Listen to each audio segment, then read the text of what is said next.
各位亲爱的听众朋友，大家好，我是桃子，欢迎你准时收听我们的桃色新闻。国际人肉快递国际女工已经从美国回来了，好累哦，我的妈呀！第一天我就还想说，这个到晚上就是因为下午就有点要昏睡嘛，你知道时差，然后不敢真的认真睡着，所以那个灯就大开啊，然后手机声音开很大这样，然后就是半睡半醒，半睡半醒。好，到晚上12点呢，你开始要睡了，这样睡不是太早。那你知道那个美国机场他们就会卖一些那个就是助眠的，比如说 melatonin 啊软糖，然后我就买了，我就吃。然后第二天中午还跟朋友约了什么去喝个咖啡干嘛的。哇，一醒来已经被我老公叫醒，已经大概快要接近中午1点了，这样果然时差真的睡下去是不得了的哦。然后呢，这个你要去调这个状态，我觉得真的很难，因为我去 LA 去了8天吧，然后好不容易好像感觉时差要调过去那边了，结果现在又回来了，又要再调一次哦，啊，真的是非常辛苦。那回来呢，我就看到我老公那个 YouTube 上面的搜寻哦，全部都是那个 LA 大火，就是还有那个live 转播的哦，这个新闻记者有的是坐在直升机上，然后跟着去扑灭火，这样，然后去报道说到底怎么样哦。你知道他这个山火烧起来哦，你说完全的扑灭真的是很难很难的一件事情。为什么？我看到那个新闻里面呢，就是有那种，比如说你有一处被灭掉了，但是仍然有3-4棵树上面有什么微微的星火，你经过还会听到啪啪啪小小的在烧木头声音，那个就是没有灭掉啊。那问题就是LA 到底有没有这么多水可以去灭呢？我觉得这真的是很危险的一件事情。那再来呢，那个范围是越来越烧到住宅区哦。它从那个 Palisades 这样子烧，就是一开始的起火，马利布那边烧了5-6天了。然后后来又来了那个 Santa Ana 那个很强的像焚风的那个风哦，结果它的这个大火又继续被吹继续烧，它就往市区烧去了。那我是不晓得去过 LA 的人可能没有去过这些地方，因为它比较像是住宅区，但观光客比较不会去哦。它在这个 Brentwood 跟 Encino 就烧过去，所以就紧急疏散哦。他说像 LeBron James 他们豪宅在这些地方哦。Encino 其实蛮多拉丁裔在里面的哦。然后 Encino 我住过。因为那时候这个朋友家就介于 Encino、Sherman Oaks 那个附近哦。那你知道其实 LA 第一个它干哦，你能想象有多干吗？比如说你家除湿机你会调几度？我问你，像我们在浴室有时候那个除湿机没开就70嘛，70%嘛，然后你开到50%，你觉得好像已经很宜人很舒服了，对不对？你就觉得差不多了啊，除湿除到50。我那天在 LA 看他气象报告，我吓到LA 的湿度，你现在猜，你在开车你猜一下，你在听节目你猜一下%多少？我刚刚讲台湾大概浴室什么湿的时候70嘛，你能除到50就觉得好像蛮干了哦。LA 的湿度是我怎么不会弹舌？LA 的湿度是9 What？ 个位数，你能想象吗？我跟我女儿躺在那个饭店房间哦，第二天起来我们喉咙一定干，一定痛，干到痛。然后你床旁边要摆一大罐水，然后再来，你说可能有人说怎么不弄个什么加湿器什么？其实住几天没有想到啊。然后再来就是皮肤、嘴巴、嘴唇一定干裂，干到不行，裂开长干皮这样子。你就知道那个地方有多干，你知道吗？那这也就是为什么他们街上游民可以在那边睡那么久，因为它很干燥。然后再来就是，除非你靠近他们才闻到尿味或屎味，就是毕竟气候干。如果是在台湾街头这么多游民哦，我觉得那个就像你平常看到那个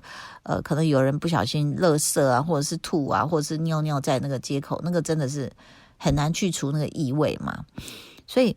你知道它这么干，所以它烧起来非常容易，再加上那个焚风，那个是很致命的。然后就我讲过说，我们在生那个柴火啊，那个焚火台的时候，有风啊，那真的就很快，咻咻咻，那个火就起来了啊。那所以这个 Encino 这一块我是住过的哦，那它的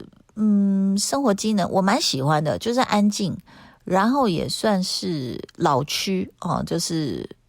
住在那边的居民也蛮久的哦，然后再来它的生活机能的话，有很多餐厅，我在那边去吃过一些像它有泰国菜，有个新开泰国菜也不错，然后有一个法国菜也不错，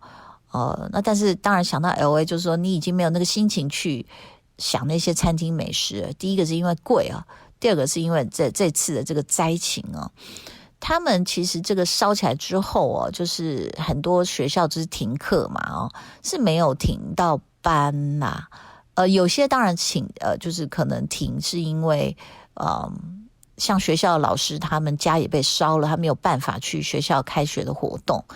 然后学校这些活动就停止。那再来就是说像他们的，我有朋友刚好去 LA 嘛，他想要逛逛街，所有的街都是关的啊，那店都是关的啊，因为没有人在那个心情下还能，因为我想也是因为工作人员的家里有很多事要处理这样然后比如说像那个LA 大家去应该如果贵妇很喜欢去的 Rodeo Drive 那个地方就是很多大名牌店也都是关的然后有个咖啡厅就是在一个那怎么讲一个楼梯上去，看起来很有欧洲的那种意大利的感觉了，他就放了个牌子在外面，因为大家都会在外面坐在那边喝咖啡嘛，他就放了个牌子说我们里面仍然有营业，可能就是比较低调一点，不要那么明目张胆的还在那里，好像大家觉得你在庆祝吗？你在开心什么这样子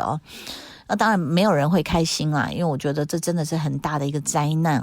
那讲到说我朋友家这边他们也都撤离了那但是当然你知道就是还是会担心嘛，因为也听说有些地方撤离之后就变了贼窝就很多贼就闯进去开始抢东西了，因为知道人都不在，你也没办法回来这样子这叫趁火打劫啊，各位，这是中国成语是不是太厉害了好，然后呢，那你看到这些事情的时候，你就会觉得很担心，也很替这些朋友们，就是觉得说怎么办但是我的朋友也很厉害，他人远在这个中国，然后呢，他就透过监视器一直在监控家里，看有没有就是人虽然撤了，但是要看一下说有没有宵小入侵所以你看要担心的事情真的是很多在这个回到台湾那还是在调时差当中啦然后在台湾又很冷我现在睡觉要戴帽子戴个毛帽，因为觉得那个头上有风吹来吹去的感觉好，那你说 LA 这个大火现在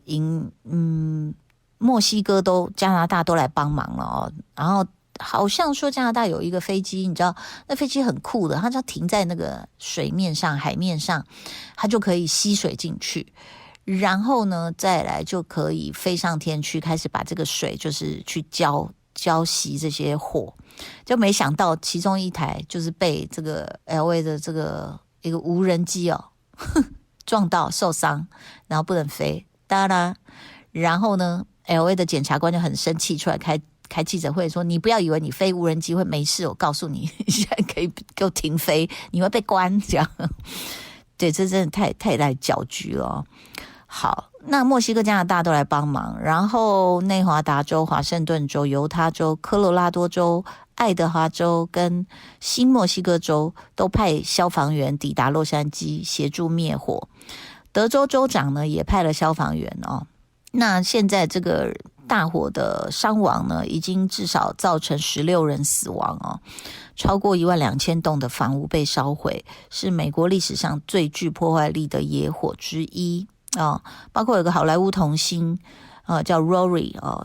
就因为他患有脑瘫啦，然后只能待在家里，就大火这么快的烧过来呢，他妈妈要打开自来水把这些火扑灭，结果水管是没有水的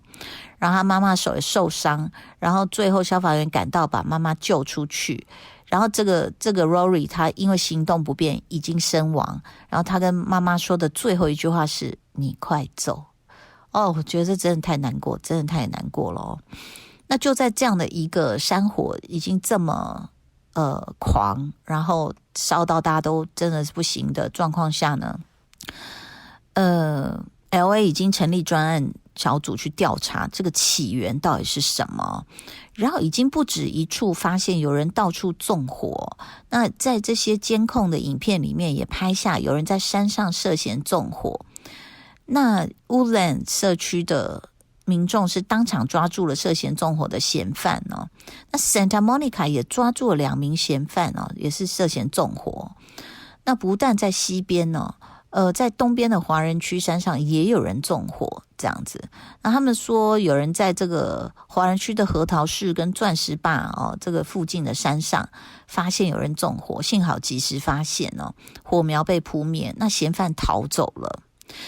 所以呢，住在山上的华人呢，包括这个 Rolling Hill 钻石坝、核桃市这些地方我都没有去过哦，但是听说这些地方都有很厉害的这个，就是如同在台湾一样，早餐啊、豆浆啊、盐酥鸡啊都很厉害。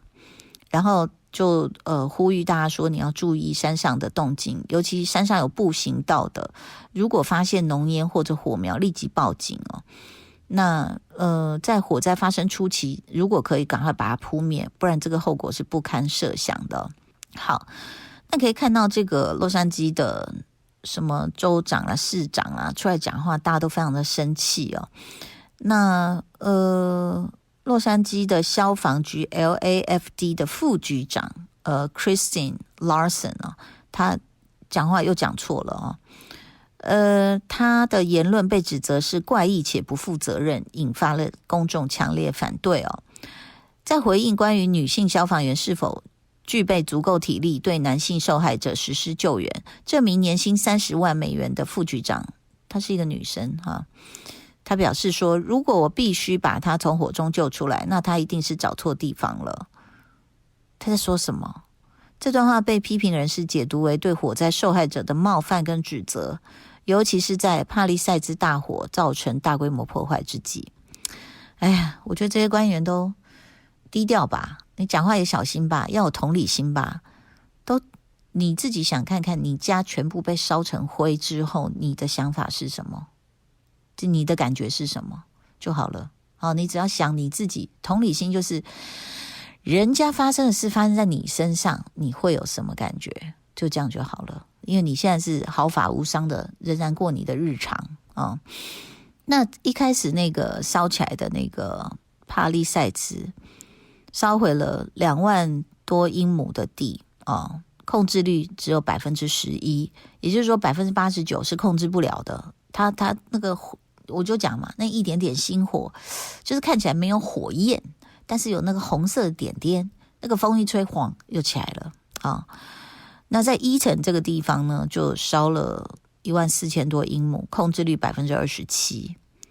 希尔玛地区的 Hearst，大火烧毁了大概800英亩地，控制率但是高达89%哦。他们要到控制率这么高，它的疏散令才会解散啦啊。但是全洛杉矶大概有10.5万名居民是被强制撤离的，还有8.7万居民收到撤离的警告啊。然后有800多万人是在火灾的危险区域。好，那失踪的人还是蛮多的哦。因为还没办法嘛，你说这个现场都还在这边烧那边烧，一下灭一下又起的，所以他没办法去就是看看这个灾情哦。很多人还没办法回到自己烧毁的家这样子哦。那在这个 Santa Ana 的阵风哦，他们说周一晚上到周二会再度增强哦，也就是他们明天吧，明天这个会再度增强，阵风风速可能会超过每小时75英里，各位英里啊，去乘以 1.6， 那这个风就会推动这种一阵大火又再向南蔓延哦，那洛杉矶会有800万人是处于这种威胁之下哦。那国家气象局气象学家罗斯呢，他也说，从整体来看，未来几天的天气状况令人担忧哦。可能很多人就是会把洛杉矶想得太小，所以我那时候第一时间就有报平安，我也赶快跟我家人说我们没有事，是因为我们在比较靠南边的市区 downtown 就是 downtown LA 这样。但是当然我们也感受到那个空气中的烟雾那不干净的那种味道，烧的味道跟飘下来的灰就你看那个灰能够飘这么远从我们这边如果到 Santa Monica， 我们住的地方去 Santa Monica， 我觉得大概正常的交通，不要说堵车，不要说顺畅的话，大概就40几分钟，所以40几分钟的车程那个灰还是可以飘过来的这样子。哎呀，这个希望美国赶快控制一下这个灾情但是我知道当然很难。然后我们刚好住的饭店呢，这个我们要 check out 的那一天呢，也发生了一个事情。因为通常我们 check out 不就是中午或最 late check out 给你到1点嘛，对不对？那我们就把东西都收好的时候，因为我们下面就是有左边是柜台，然后再往前就是一个酒吧，可是右边是一个就休息区，就很多沙发，然后有咖啡厅，所以我就跟女儿想说，我们1点 check out， 那我大概要6点才走，所以有5个小时不知道要干嘛。那我们就把行李寄在饭店，然后我们就看可以坐在那个咖啡厅那里，就是滑滑手机咯，然后躺一下咯，这样子。殊不知人算不如天算啊，各位。我跟女儿呢，就好不容易把整理好的皮箱推出去了，然后到楼下一看，我们傻眼了，整个满。然后本来可以通往咖啡区的那个座位呢，是被一个桌子挡起来了。坐在那里的是2个警官，然后在我们面前的是满满的警察跟消防人员，我们连要到柜台都有困难。然后就跟他 check out， 然后就寄行李之后，我们就问他说，不好意思，我们有哪个地方可以待一下吗？然后他就说，那你可以到他们另外一栋有那个餐厅在30几楼，他说你可以去那里。哇，你知道我们看到这么多的消防员跟警察，等于是我想他们是被安排来这里住宿，因为他们要继续救火，所以我们就看到很多很疲惫的脸，你知道吗？都是人高马大，但是很疲惫的脸，就是2眼都无神了。然后晚上我们去拿行李的时候，就也看到就是他们所谓办活动，其实就是让他们在那边吃饭就是我刚刚讲那个咖啡厅区啊跟酒吧区啊，就是都是塞满了消防队员他们就换上自己的 T 恤短裤拖鞋就在那吃饭这样子。大概就是借个饭店来洗澡休息吃饭，然后还要继续打火这样。我觉得这个很辛苦，所以我们也no complain at all， 就是你没有什么好 complain 的，你就去吧，就是去另外一个比较远的地方这样。那所以我就觉得说真的是近距离看到他们，我觉得好辛苦，真的好辛苦因为你真的不知道什么时候又哪边的火会起，然后你要赶快去。然后事实上最后2天待在 LA 的时候是非常惊心动魄的为什么？我虽然说我们住得远但是我们的电话时不时的就会有那那个警报就来了，你知道吗？就是通知你说要撤离。然后有时候因为是坐 Uber 坐车经过某一区，然后你的手机你就忙着一直要去按那个电源键把它那个 mute 掉这样。然后你就想说那个压力是很紧张的，就是你随时都会接到警报，然后就是要不要撤。然后因为我们在 downtown 其实那个饭店又在一个闹区，所以我们时不时就听到然后有一个半夜吧，就是女儿的手机突然刚，然后我就赶快去关掉，我怕影响她睡眠。然后看他是说什么什么要急撤，然后我想说会不会又是错的，因为之前收过几次错误的警报，然后就躺下去睡，就没想到躺下去睡之后呢，就开始隔几分钟听到下面很多的那个消防队这样过去，然后我就吓到了，然后我想说现在是要不要起来，然后你就赶快跳到窗外去看这样子，就拉开窗帘，然后就想说好，那个可能是远的地方，并没有看到近处有什么火光，所以就是最后就是他火烧开之后，其实是在这样的精神压力之下。那也有那个朋友的小孩，他们是放假然后要回来美国读书嘛，然后就打电话问我啦，就说怎么办，是不是听说买不到食物买不到水？我说没有，我说距离会造成很多资讯的屏障哦，所以就是大家会误解哦，就是好像真的什么都买不到，其实没有。我跟他说我们刚刚点那个 Panda Express 还买得到水啦，他说哦真的哦，然后你知道你饿是妈妈觉得你饿，你冷是妈妈觉得你冷，你渴是因为妈妈觉得你买不到水，所以我这位朋友在他儿子的行李箱偷偷塞了5罐的矿泉水妈妈的担心真的是很可爱，不过这个也是一个预防嘛，对不对？好，希望在这个世界各地的人都平安，希望不要再有这种天灾也不要有人祸，不要是那些纵火的，到底在想什么？希望不要有战争，希望你一切都很好。谢谢你的收听，拜拜。就爱点你 UFO。